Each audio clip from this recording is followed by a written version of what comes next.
bis bi yemale ko ak lenn waaye jëmm ji taxaw di Cheikh Mamadou Mountakha sëriñ bi yemale ko ak lenn ci kaw suuf kon ñu fexe bu sàpp yi noppee rek ñu fexe jublu ci julli ñaari rakkaa yi nga xam ne association Safori Guy yi moom la ñu jagleel bis bii nga xam ne muy bis ñaari rakkaa yi nga tax sëriñ bi def ko nag ak soññe la rek soññe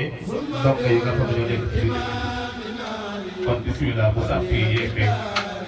ñu fexe julli li nga xam ne mooy naafila gi. bu ñu nëb ñu teg ci fàllaak ak naas ñetti yàlla na sa ñaanal suñu Babacar suñu borom guddal fanam lool te wéral ay cëram defal ko mboolem njaboot bi jaay Seydina Muhammad sallallahu alayhi wa sallam.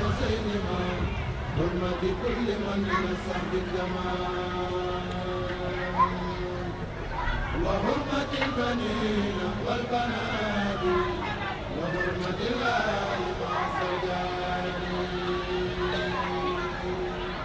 وحرمة الرسل والأنبياء والعلماء مع الأولياء وحرمة الرسل والأنبياء والعلماء مع الأولياء وحرمة الملائكة الغر الكرام وحرمة الكعبة بيتك الحرام وحرمة البيت المقدس العظيم وبمدينة رسولك الكريم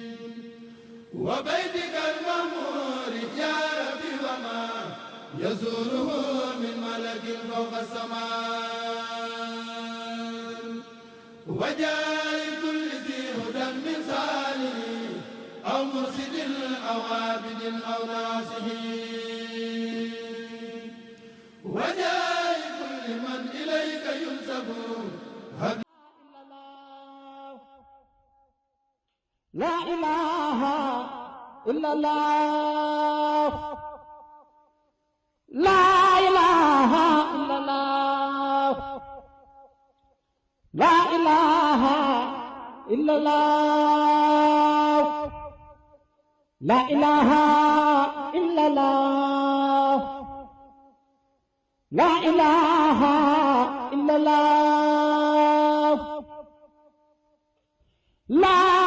إله إلا الله لا إله